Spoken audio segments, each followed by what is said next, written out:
Afternoon. I'd like to start the briefing today by addressing a topic that I know all of you are preparing to ask me about, and that's tax reform. A couple of you got it. The initial House tax reform bill will be introduced on Wednesday by the Ways and Means Committee. This is the product of months of work and is now going through an open process in the House. The committee plans to mark up the bill next week, starting on Monday. The House is likely to consider the bill week of November 13th. In order to stay on pace, we want to see a House bill passed by Thanksgiving. This is a very aggressive timeline, but one that will help us get tax cuts this year so families and businesses can plan for 2018. We look forward to the details of the tax bill being released on Wednesday, but today I want to take a step back and explain what we're working to do using an anecdote we can all understand. This story has been floating around the internet for a while, and it's important to keep in mind that the numbers are not exact, and I'm also not encouraging any drinking. So file that away. It's mostly for my parents.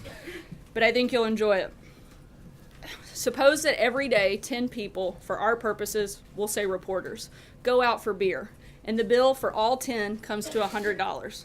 If these 10 reporters paid their tab every night the way we pay our taxes, it would go something like this.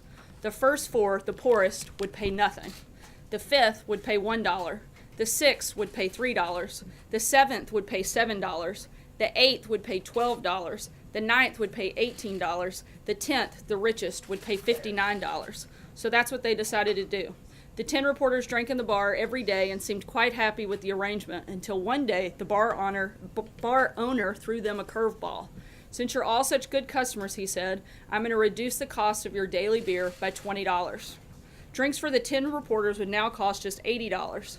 The group still wanted to pay their bill the way we pay our taxes, so the first 4 were unaffected. They would still drink for free. But what about the other 6? How could they divide the $20 windfall so that everyone would get their fair share? These are the reporters after all, so they're concerned with fairness. They realize that $20 divided by 6 is $3.33. But if they subtracted that from everybody's share, then the 5th reporter and the 6th reporter, which would each end up being paid to drink beer. So the bar owner suggested that it would be fair to reduce each man's bill by a higher percentage the poorer he was. By doing that, he explained, they'd continue following the principle of the tax system they'd been using. So he proceeded to work out the amounts he suggested that each should pay now. And so the 5th reporter, like the first 4, now paid nothing. He got a 100% saving. The 6th now paid $2 instead of $3, a 33% saving. The 7th now paid $5 instead of $7, a 28% saving. The 8th now paid $9 instead of $12, a 25% saving. The 9th now paid $14 instead of $18, which was a 22% saving. And the 10th now paid $49 instead of $59, a 16% saving. So each of the 6 was better off than before, and the first 4 continued to drink for free. But once outside the bar, the reporters began to compare their savings. I only got $1 out of the $20 saving, declared the 6th reporter, and she pointed to the 10th reporter. He got 10. Yes, that's right, exclaimed the 5th reporter. I only saved $1 too. It's unfair that he received 10 times more benefit than me. That's true, shouted the 7th reporter. Why should he get $10 back when I only got 2? The wealthy gets all the breaks. Wait a minute, yelled the first 4 reporters in unison. We didn't get anything at all. This new tax system exploits the poor. The 9 reporters yelled at the 10th and made him feel bad. So the next night, the 10th man didn't show up for drinks, and the 9 sat down and had their beers without him. But when it came time to pay the bill, they discovered something important. They no longer had enough money between them all to even cover half of the bill. And that, ladies and gentlemen, is how our tax system works. The people who already paid the highest taxes will naturally benefit from a tax reduction, but not the largest percent benefit. Taxing them too much, attack them, and they might start drinking overseas where the atmosphere is somewhat friendlier. This is a silly story, of course, but it illustrates some very important points. Our tax cuts and reforms will create a fairer system that works better for everyone. And it will make our country the friendliest in the world for American families trying to build a better life for themselves and their children, and for American companies seeking a competitive edge. And I'll be happy to get that story to everybody so that you can get those numbers later. Again, I know that that may be an oversimplification, but I think it paints a very good picture of the tax system. And with that, I'll take your questions. Sarah, first I'd like to get the White House reaction to the indictments of Paul Manafort and Rick Gates and the plea agreement with George Papadopoulos. And specifically, I know we have heard a couple of tweets from the president. If you can help me understand, when he says, why aren't crooked Hillary and the Dems the focus, is the president saying that Special Counsel Mueller should really be investigating Hillary Clinton and the Democrats? And is he going to rule out once and for all firing Robert Mueller? Look, I'll address the second question first. The president said last week, I believe it was last week, and I've said several times before, there's no intention or plan to make any changes in regards to special counsel. But look, today's announcement has nothing to do with the president, has nothing to do with the president's campaign or campaign activity. The real collusion scandal, as we've said several times before, has everything to do with the Clinton campaign, Fusion GPS, and Russia. There's clear evidence of the Clinton campaign colluding with Russian intelligence to spread disinformation and smear the president to influence the election. We've been saying from day one there's been no evidence of Trump-Russia collusion, and nothing in the indictment today changes that at all. But the George Papadopoulos agreement is about the campaign. It is specifically about the campaign. It has nothing to do with the activities of the campaign. It has to do with his failure to tell the truth. That doesn't have anything to do with the campaign or the campaign's activities. But it is the clearest evidence yet of ties between the Trump campaign and Russian officials. So again, there are no activities or official capacity in which the Trump campaign was engaged in any of these activities. Most of them took place well before the campaign ever even existed. John? Sarah, can you just explain what George Papadopoulos' role with the campaign was? It was extremely limited. It was a volunteer position. And again, no activity was ever done in an official capacity on behalf of the campaigin in that regard. What about the outreach that he was making to campaign officials to try to put together this meeting? You mean the outreach that was repeatedly denied and pushed away and said what I meant. We're not going to take any action on that? Can you explain what happened with his outreach? He reached out and nothing happened beyond that, which I think shows, one, his level of importance in the campaign, and two, shows what little role he had within coordinating anything officially for the campaign. Sarah. Thanks a lot, Sarah. I wanted to ask about Mr. Mueller's investigation. The president, at times, has called it a hoax, and he's called it a witch hunt. You've used similar type of language before as it relates to his investigation. Last week you indicated, Sarah, that you believe that Mr. Mueller is wrapping up his investigation.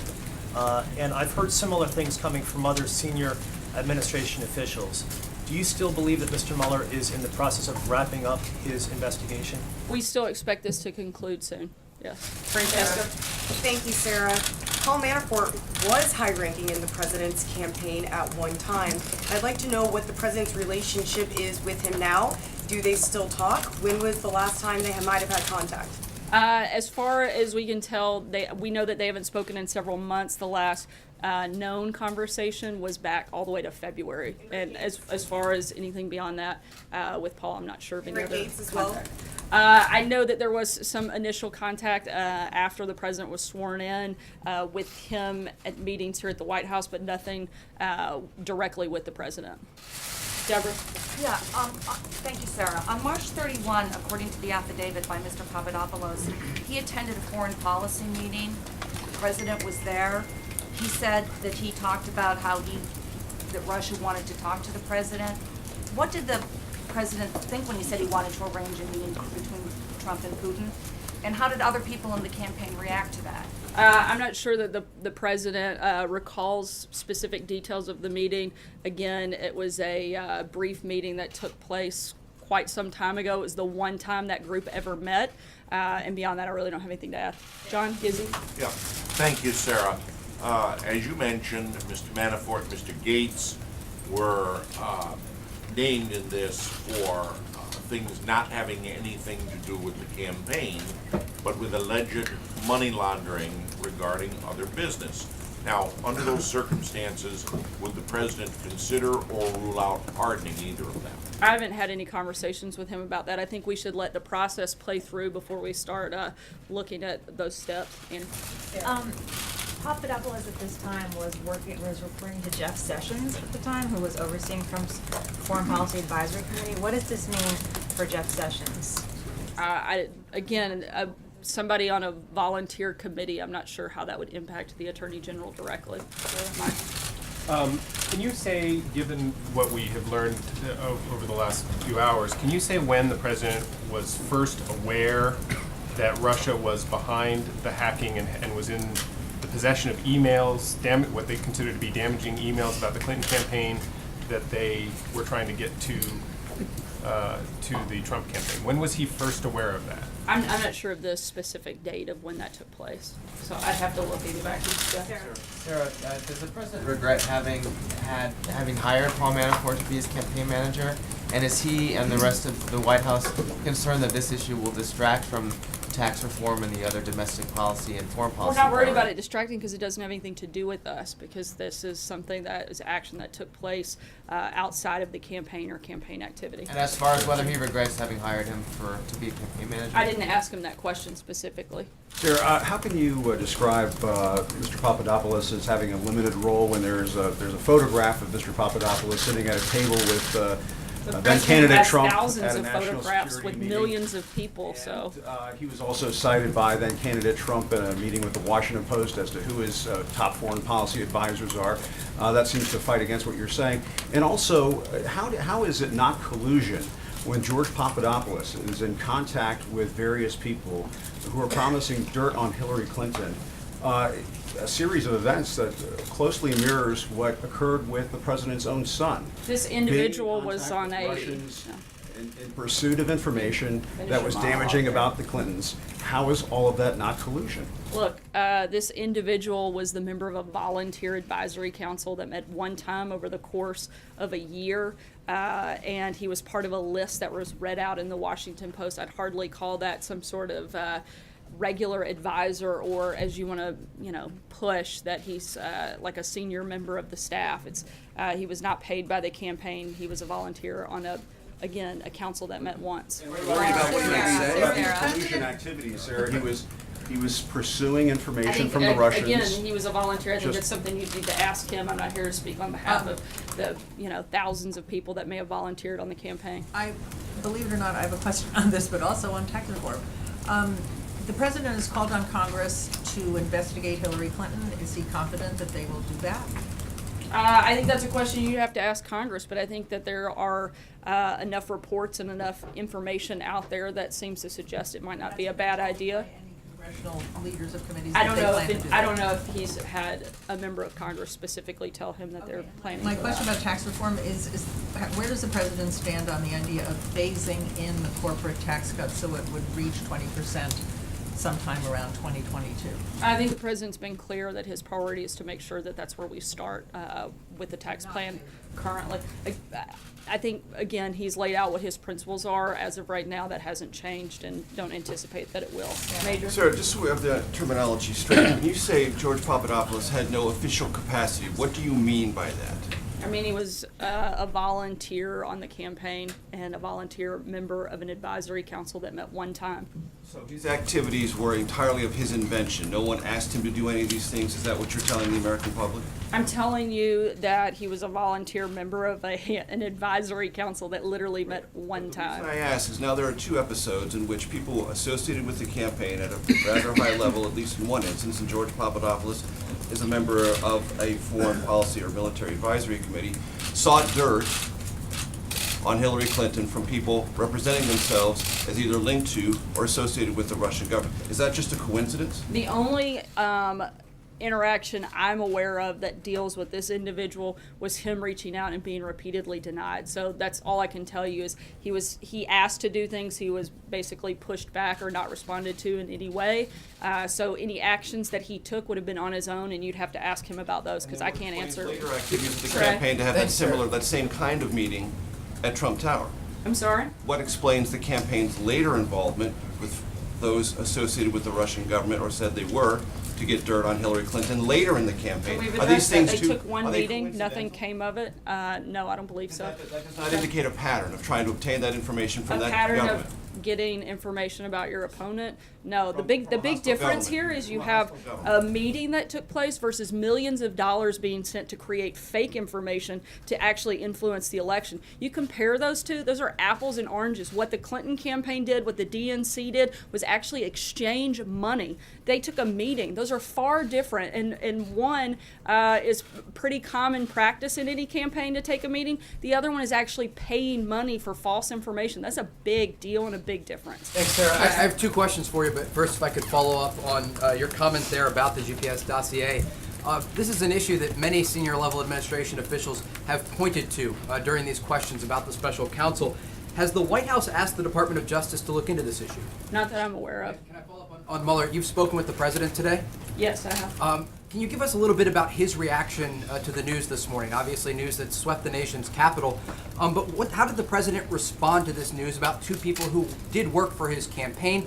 Was he disappointed that Paul Manafort received this news today that he was being charged on these 12 counts? He responded the same way the rest of us in the White House have, and that's without a lot of reaction because it doesn't have anything to do with us. Sarah, we are now talking about two of the most senior members of the campaign at a very pivotal time, through and including the RNC last year, who are now under federal indictment For charged something with very they did serious crimes that outside of the admittedly campaign. they did not allegedly conduct during their work for the campaign. But doesn't it speak to the president's judgment that he would choose to have these two individuals in very high positions, having allegedly committed these crimes in the years leading up to their roles? These were seasoned operatives, not, you make it sound like they were, regular offenders that have been in massive amounts of trouble. These were seasoned operatives that worked on a number of campaigns. Paul Manafort was brought in to lead the delegate process, which he did, and was dismissed not too long after that. And the president has no regrets.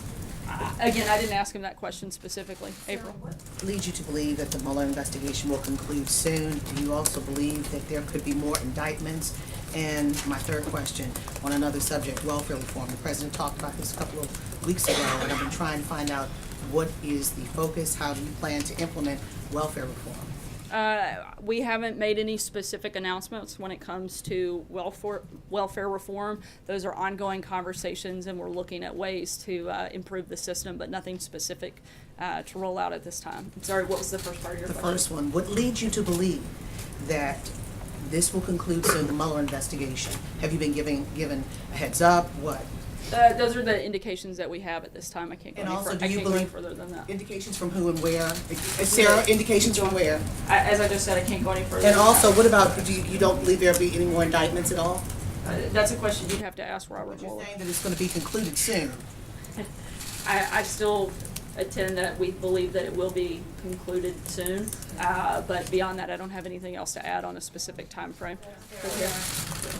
Sarah, in March, the president called March 2016, the president called George Papadopoulos an excellent guy. Does he still believe that Papadopoulos is an excellent guy? Look, he was referring to the council. He was going through the list of names with the Washington Post, and nothing more than that, and complimentary of the people that were volunteering on behalf of the campaign. Thank you very much, Sarah. Papadopoulos told the FBI that a campaign supervisor told him, "I would encourage you to make the trip to Russia if feasible." How does that not constitute the campaign encouraging him to make contact with Russia? I'm not aware of that conversation, so I can't speak to that. Sir, at the end of the day, is there any concern at all from this administration, again, trying to drill down on what was asked earlier, that two people who worked for the president are now under indictment? One has pleaded guilty, and he promised to hire only the best people. Is this an example of the best people to hire? Look, again, this goes back to these were activities that took place outside of the scope of the campaign. I can't comment on anything they did. But are these the best people to hire? Look, the president hired Paul Manafort to handle the delegate process, which he did, and he was dismissed not too long after that. Sarah, last week the administration opposed a federal judge's decision that allowed an undocumented teen immigrant to have an abortion. Now that that case is over, it's been decided she's had that abortion. What is the White House reaction to that decision, and does it set a dangerous precedent going forward? I can't comment on the specifics of that at this point. Case at all? Did he comment on it? I didn't speak directly with him about the case. Sarah, thank you. I'd like to ask you about a different topic. Just breaking before the briefing, court banned the president from changing military policy on service by transgender people. What's the reaction from the White House and the plan moving forward in reference to this? Obviously, this is something just announced. The Department of Justice has it. They're reviewing it, and I'd refer them to any specific questions. Congressman Gowdy this weekend had suggested that there should be an investigation into the leaks of the grand jury investigation or Robert Mueller's investigation. Do you think there should be an investigation? Are you all asking for an investigation? We haven't asked for that investigation to take Support place. an investigation?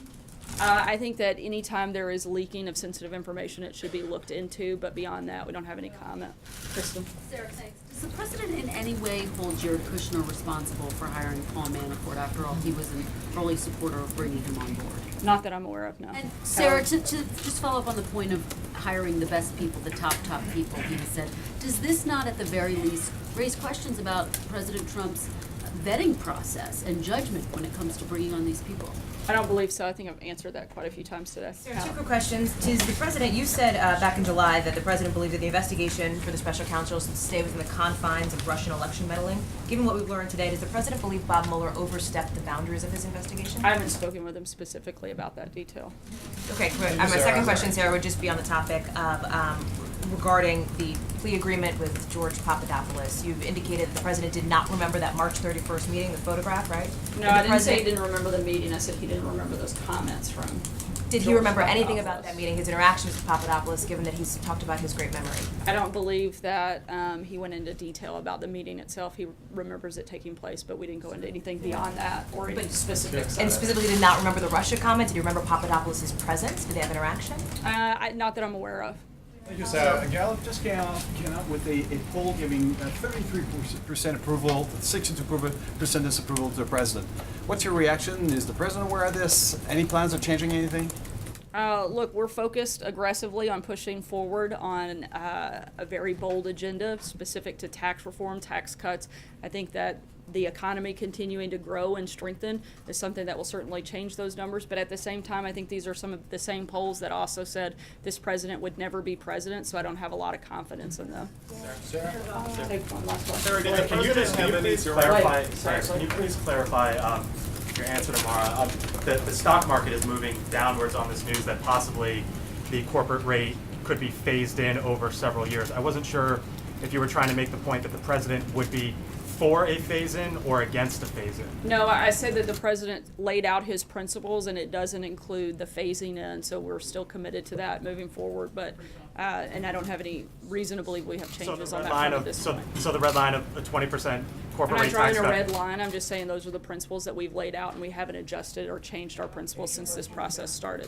Thanks so much, guys. Have a good day.